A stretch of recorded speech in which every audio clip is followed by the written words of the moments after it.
Jane Mansfield working in her home office in 1959. Beyond the sex symbol image cultivated by the studios, Mansfield had a high IQ, spoke 5 languages, and played piano and violin. The distance between her public persona and the real woman was a constant throughout her brief and intense Hollywood career. Besides briefly dating Ronald Miller in the 1987 film Can't Buy Me Love, actress Amanda Peterson was also involved with Sylvester Stallone. The teen comedy became a cult classic of the decade, with Patrick Dempsey playing the student who pays to pretend to date the most popular girl in his high school.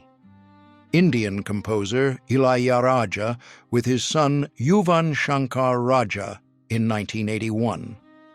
Ilayaraja is one of the most prolific figures in world music, having composed soundtracks for more than 1,000 films. His son would follow in his father's footsteps and become a leading composer in contemporary Tamil cinema himself. Gwendolyn Gillingham, standing 6 feet 7 inches tall, makes Bill Clinton look small on July 27, 1994. The basketball player met the American president at a White House event. Clinton, who stands 6'2", rarely appeared in photographs being so visibly towered over by another person. A daguerreotype of John Brown, made by photographer Augustus Washington in Springfield, Massachusetts, around 1846. Brown would become the most radical abolitionist in the United States, executed in 1859 after the raid on Harper's Ferry. Washington was himself a highly talented African-American photographer. John Carpenter with Adrienne Barbeau, Janet Leigh, and Jamie Lee Curtis during the filming of The Fog in 1979. The film brought together mother and daughter, Leigh and Curtis, in a production by the director who had revolutionized horror with Halloween the previous year and who was married to Barbeau then. The Canadian war metal band Blasphemy photographed around 1988 at Ross Bay Cemetery in Victoria, British Columbia. The group is considered a pioneer of the subgenre known as bestial black metal, profoundly influencing underground extreme metal on an international scale from the late 1980s onward. Sid Croft, born Sidus Iolus, with his Siamese dancing marionettes, photographed by Gabriel Desmarais in Montreal.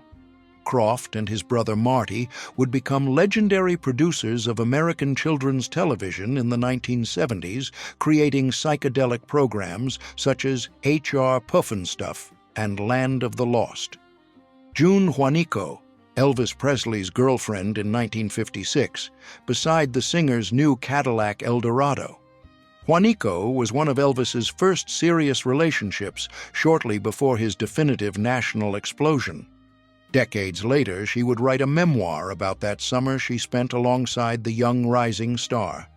Takeshi Kaga, known worldwide as Chairman Kaga from the program Iron Chef, was the first actor to play Jean Valjean in Japan in 1987. Before his eccentric persona on the culinary reality show that became a global phenomenon, Kaga had a solid career in Japanese musicals and stage theater. Ashley Judd during her years at the University of Kentucky in 1988. The actress studied French, anthropology, art, and theater before beginning her Hollywood career in the 1990s.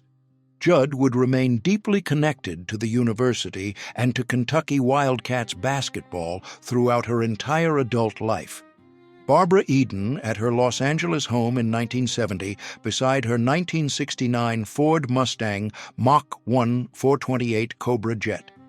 The actress was at the peak of success with the series I Dream of Jeannie, which ended that same year. The Mach 1 with the Cobra jet engine was among the most powerful muscle cars built in the United States.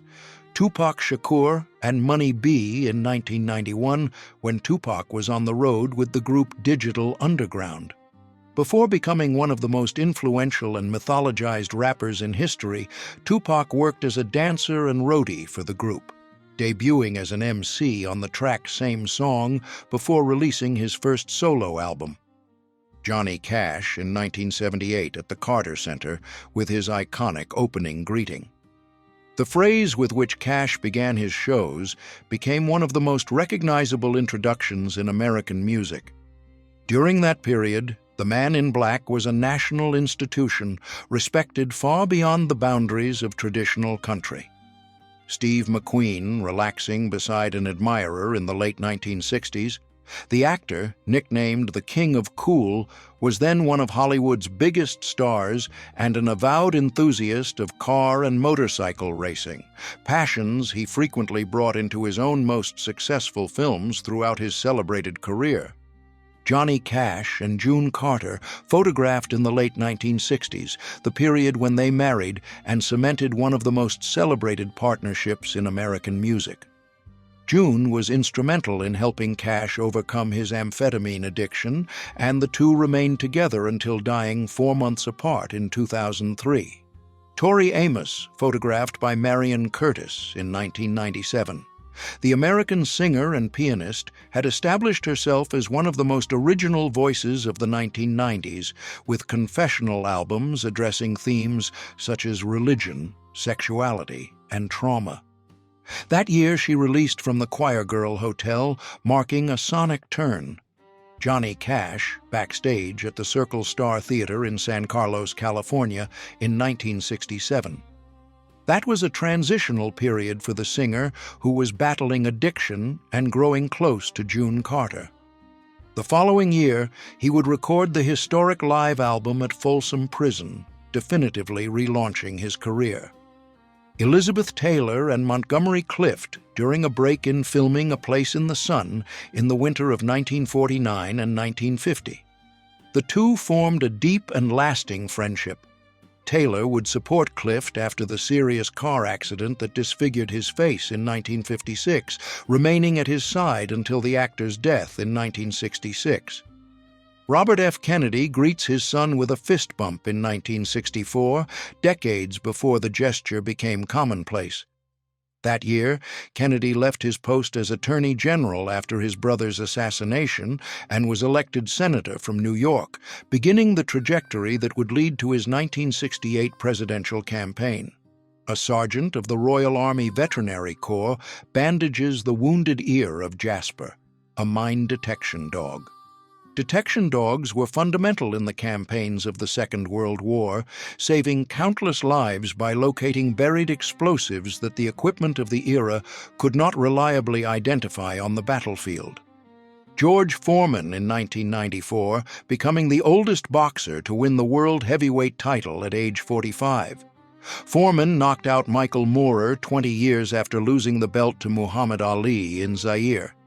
His improbable comeback is one of the most remarkable stories in the history of professional sport worldwide. A young Ernest Hemingway in a war hospital in August 1918. At age 18, serving as an ambulance driver in Italy during the First World War, Hemingway was seriously wounded by mortar fire. The experience would profoundly mark his work, inspiring the novel A Farewell to Arms, published a decade later. John Lennon wearing eyeliner and makeup he applied himself in 1963, long before it became common among male musicians.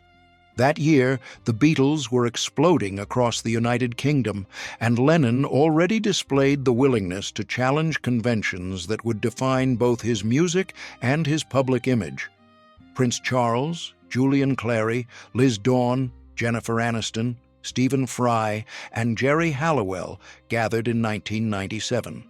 The improbable meeting of royalty, comedians, British actors, and pop stars reflects the kind of charity event that brought together celebrities from completely distinct worlds in Britain at that time. T.S. Eliot looking like a real gangster in 1923. The Anglo-American poet had published The Wasteland the previous year, a work that redefined modern poetry in the English language. During that period, Eliot still worked as a clerk at Lloyd's Bank in London, writing his poetry during his free hours. South Korean actor Lee Byung-hun photographed in 1991, the year of his television debut. Lee would build one of the most international careers in Korean cinema, appearing in Hollywood productions and in acclaimed films such as Joint Security Area and A Bittersweet Life, becoming a global reference of Asian cinema.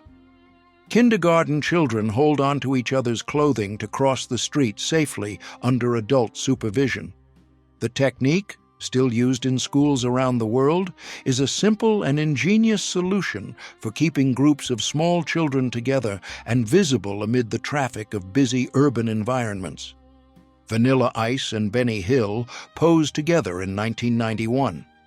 The meeting brought together the white rapper dominating American charts with Ice Ice Baby and the British comedian whose physical humor program had won audiences in more than 100 countries, an improbable crossing between two eras of popular culture. The albino sisters Florence and Mary Martin, photographed around 1885. In the 19th century, people with albinism were frequently exhibited in circuses and sideshows, a practice we now recognize as deeply exploitative. This formal portrait preserves their image with notable dignity and serenity. Helen Slater and Michael J. Fox in a moment of off-screen camaraderie captured by photographer Vinnie Zufante in 1986. Slater had starred in Supergirl 2 years earlier, and Fox was at the height of fame after Back to the Future. The two would appear together in the film The Secret of My Success in 1987. NFL legend Chuck Bednarik, known as Concrete Charlie, celebrates a victory on December 26, 1960. Bednarik was the last player to compete full-time at both offensive and defensive positions, and he led the Philadelphia Eagles to the NFL championship that same year, capping a truly historic career. Lorraine Diniotti crowned Miss Wanta in Long Island on July 4, 1961. Local beauty pageants were a central part of Independence Day celebrations in post-war American communities, combining civic festivity with the idealized aesthetic of 1960s suburban life across the United States. Independence Day celebration in the Bronx, New York, on July 4, 1957.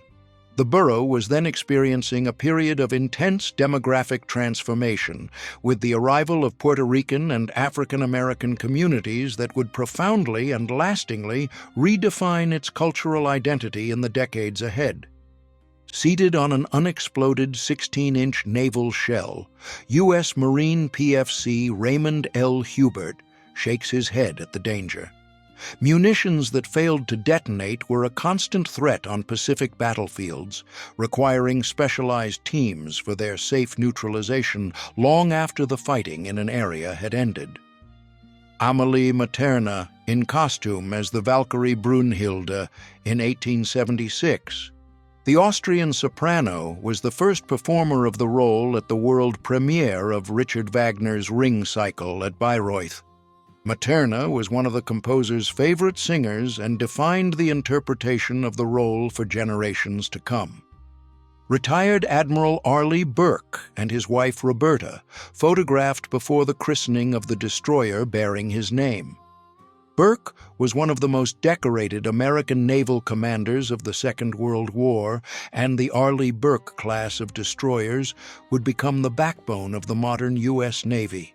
Magic Johnson as a baby in 1959. Irvin Johnson Jr. was born in Lansing, Michigan, and would become one of the greatest basketball players in history, revolutionizing the point guard position with his 6'9" frame and leading the Los Angeles Lakers to 5 NBA championships during the 1980s. Australian rock and roll pioneer Johnny O'Keefe, known as the Wild One, photographed in the late 1950s. O'Keefe was the first Australian rock artist to enter the national charts and paved the way for the entire music industry of the country, becoming a founding figure of rock music in Australia. Mickey Hargitay, photographed in the 1950s. The Hungarian-American bodybuilder won the Mr. Universe title in 1955 and married actress Jane Mansfield. He was the father of actress Mariska Hargitay and worked both in cinema and in strength shows that displayed his exceptional musculature across Europe. The Peruvian band Los Psychos, garage rock pioneers, are widely credited by historians as the first proto-punk band in the world. Formed in Lima in 1964, the group recorded aggressive and raw songs years before the Stooges and the Ramones, remaining unknown internationally for several decades afterward. Debbie Harry in 1968, before forming Blondie. During that period, Harry worked as a waitress at the club Max's Kansas City and sang in a folk band called Wind in the Willows. Only in 1974 would she found Blondie with Chris Stein, becoming one of the defining faces of New York new wave music. The meeting between poets Faiz Ahmed Faiz and Pablo Neruda in Tashkent in 1958. Faiz was the greatest Pakistani poet writing in Urdu, and Neruda the most celebrated Chilean poet. Both shared leftist political convictions and participated in Afro-Asian writers' conferences organized during that period. A driver in his adapted car in London in July 1972. Vehicles adapted for people with disabilities began to become widespread in the United Kingdom from the 1960s onward, with specific models funded by the public health system significantly expanding personal autonomy and urban mobility for many citizens. The Moscow Metro, photographed by Ivan Denisenko in 1967 in the Soviet Union. The Moscow subway is famous for its monumental stations decorated with marble, mosaics, sculptures, and crystal chandeliers. Conceived as palaces of the people, they became one of the most impressive Soviet architectural projects. Charles Lightfoot Roman, around 1940, the first black graduate of McGill University's medical school and a First World War veteran. Roman served in the No. 2 Construction Battalion, the only predominantly black unit in Canadian military history, formed in 1916 after intense pressure from black communities. Natalie Wood and Dennis Hopper in downtown Los Angeles in 1958. The two had appeared together in Rebel Without a Cause 3 years earlier, a film that brought them close to James Dean and defined a generation. Wood and Hopper had a brief relationship during the filming of that American cinema classic. The 1955 photograph A Nice Fourth shows a man dressed as Uncle Sam standing between two women holding fireworks. The image captures the patriotic and optimistic aesthetic of post-war America, when 4th of July celebrations combined civic pride, suburban prosperity, and a visual humor characteristic of the era. A proud pose beside a 1956 Ford Fairlane Crown Victoria in the 1950s. The Crown Victoria was one of Ford's most distinctive models, recognizable by the chrome band crossing its roof. Cars were a central symbol of status and freedom in American culture during that decade of remarkable post-war prosperity. Arnold Schwarzenegger in 1965, when he went absent without leave from his barracks and spent a week in military prison. At 18, serving compulsory Austrian military service, he escaped to compete in the Junior Mr. Europe Championship, which he won. He was punished on return, but the title launched his career.